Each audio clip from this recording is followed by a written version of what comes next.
ഇന്നും നാളെയും റേഷൻ കടയടച്ച് വ്യാപാരികളുടെ സമരം തുടരും. വേതന പരിഷ്കരണം ഉൾപ്പെടെ ആവശ്യപ്പെട്ട് തിരുവനന്തപുരം പാളയം രക്തസാക്ഷി മണ്ഡപത്തിന് മുന്നിലാണ് രാപകൽ സമരം നടത്തുക. മിക്ക സംഘടനകളും ഈ സമരത്തിൽ പങ്കെടുക്കുന്നുണ്ട്. സംസ്ഥാനത്ത് റേഷൻ വിതരണം സ്തംഭിക്കുമെന്നാണ് അറിയുന്നത്. സലീം മാലിക് വിവരങ്ങളുമായി തിരുവനന്തപുരം തത്സമയം ചേരുന്നു. Salim Malik, good morning. കുറച്ചു കാലമായി ഈ റേഷൻ കടക്കാരുടെ ആവശ്യങ്ങൾ ഉന്നയിച്ച് സമരമാണ്. ഈ അടുത്ത ദിവസം അവരുടെ സംസ്ഥാന പ്രസിഡന്റായ ജോണി നെല്ലൂർ അവരുടെ പരിദേവനങ്ങളൊക്കെ എന്നോട് ഫോണിൽ പറയുകയുണ്ടായി. വല്ലാതെ ബുദ്ധിമുട്ടുകയാണ് റേഷൻ കട ഉടമകൾ എന്നാണ് പറയുന്നത്. ഇപ്പോൾ ഉടമകൾ എന്ന് പറയാൻ കഴിയില്ല, റേഷൻ കടക്കാർ എന്ന് പറഞ്ഞാൽ മതി. പറയൂ സലീം മാലിക്, വിവരങ്ങൾ.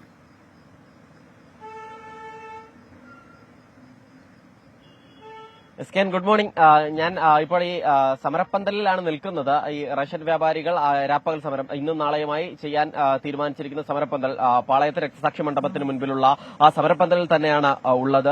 വിവിധ ആവശ്യങ്ങളാണ് ഇതുമായി ബന്ധപ്പെട്ട് റേഷൻ വ്യാപാരികൾ ഉയർത്തുന്നത്. അതിൽ ഏറ്റവും പ്രധാനപ്പെട്ട കാര്യമാണ് ഈ വേതന പാക്കേജിന്റെ പരിഷ്കരണം. അത് കാലോചിതമായി വേതന പാക്കേജ് പരിഷ്കരിക്കണമെന്നത് നാളുകളായുള്ള റേഷൻ വ്യാപാരികളുടെ ആവശ്യമാണ്. ഒപ്പം തന്നെ കേന്ദ്ര സംസ്ഥാന സർക്കാരുകൾ കേരളത്തിലെ പൊതുവിതരണ മേഖലയോട് അവഗണന കാണിക്കുന്നു എന്നുള്ളതാണ് മറ്റൊരു ആരോപണം. KTPDS ആക്ടിലെ അപാകതകൾ പരിഹരിക്കുക എന്നുള്ളതാണ് മറ്റൊരു ആവശ്യം. ഒപ്പം റേഷൻ വ്യാപാരി ക്ഷേമനിധി കാര്യക്ഷമമാക്കുക, കോടതി വിധി നടപ്പിലാക്കി റേഷൻ വ്യാപാരികളുടെ കിറ്റ് കമ്മീഷൻ നൽകുക തുടങ്ങിയ വിവിധ ആവശ്യങ്ങൾ ഇതുമായി ബന്ധപ്പെട്ട് ഉന്നയിക്കുന്നുണ്ട്.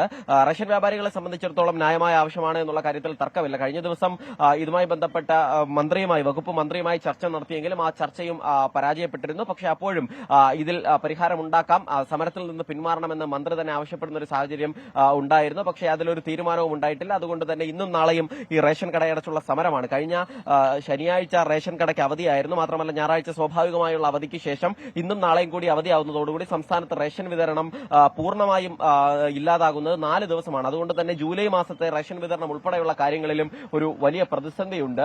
അത് സാധാരണക്കാരെ സംബന്ധിച്ചിടത്തോളം ബുദ്ധിമുട്ടിലാക്കും എന്നുള്ള കാര്യവും മറ്റൊരു വശത്ത് നിൽക്കുകയാണ്. കാരണം ജൂലൈ മാസത്തിലെ റേഷൻ വിതരണം ഈ മാസം 10-ാം തീയതിയോടുകൂടി മാത്രമേ തുടങ്ങാൻ കഴിയൂ എന്നൊരു സാഹചര്യം നിലവിലുണ്ട്. ഇതുവരെയും ഈ മാസത്തെ റേഷൻ വിതരണം തുടങ്ങിയിട്ടില്ല എന്നുള്ളതാണ് പ്രധാനപ്പെട്ട കാര്യം. എന്തായാലും റേഷൻ വ്യാപാരികൾ ഈ സമരത്തിനായി സംസ്ഥാനത്തിന്റെ വിവിധ മേഖലകളിൽ നിന്നുള്ളവർ രാവിലെ തന്നെ ഇവിടേക്ക് എത്തിയിട്ടുണ്ട്.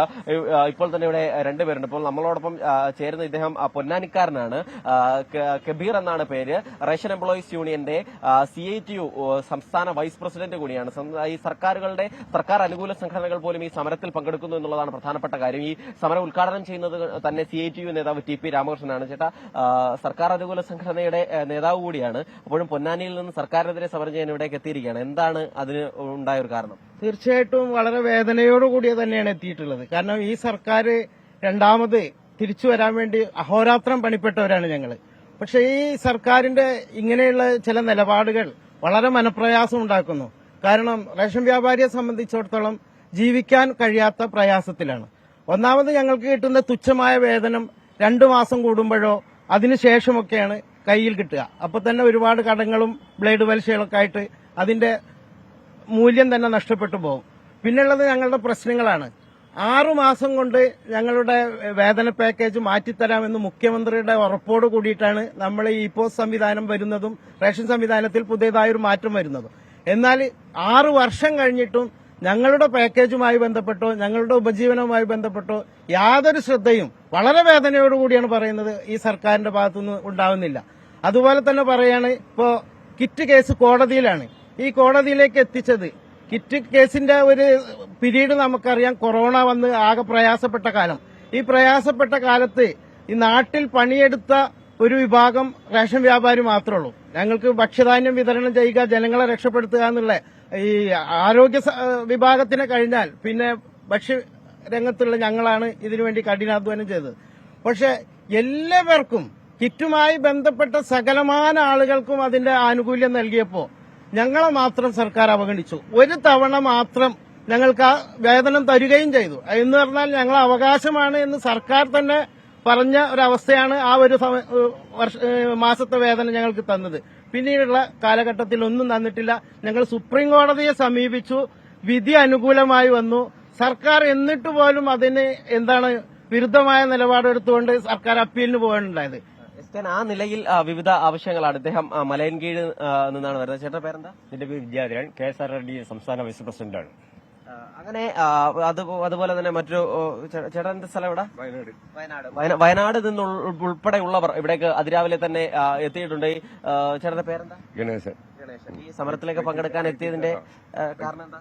അതിന് ഞങ്ങള് സ്ഥിരമായിട്ട് ഇങ്ങനെ ആവശ്യപ്പെടില്ലേ, സർക്കാർ ഒരു കാരണവശാലും കണ്ണു തുറക്കുന്നില്ലല്ലോ. ഞങ്ങൾ കടയടക്കേണ്ട ഗതികേട് വന്നു.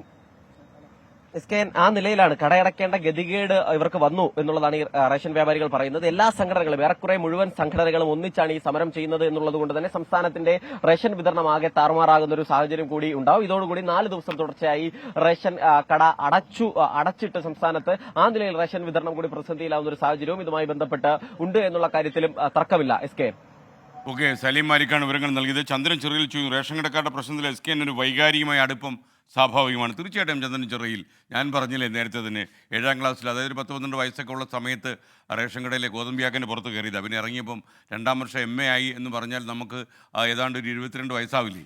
അപ്പോൾ ഒരു 10 കൊല്ലക്കാലം ഒരു സ്ഥാപനവുമായി ബന്ധപ്പെട്ട് നിൽക്കുക. റേഷൻ കട ഉടമകളും കാർഡ് ഉടമകളും ഒക്കെ തന്നെ അവരുടെ വികാരപരമായ പ്രശ്നം എന്താണ്, അവരുടെ ആവശ്യകത എന്താണ് എന്നീ ഒരു 10 വർഷം കൊണ്ട് തിരിച്ചറിഞ്ഞിട്ടുള്ള ഒരു മനസ്സെന്ന നിലയിൽ എനിക്ക് അവരെ കാണുമ്പം ഒരു താല്പര്യം തോന്നാറുണ്ട്.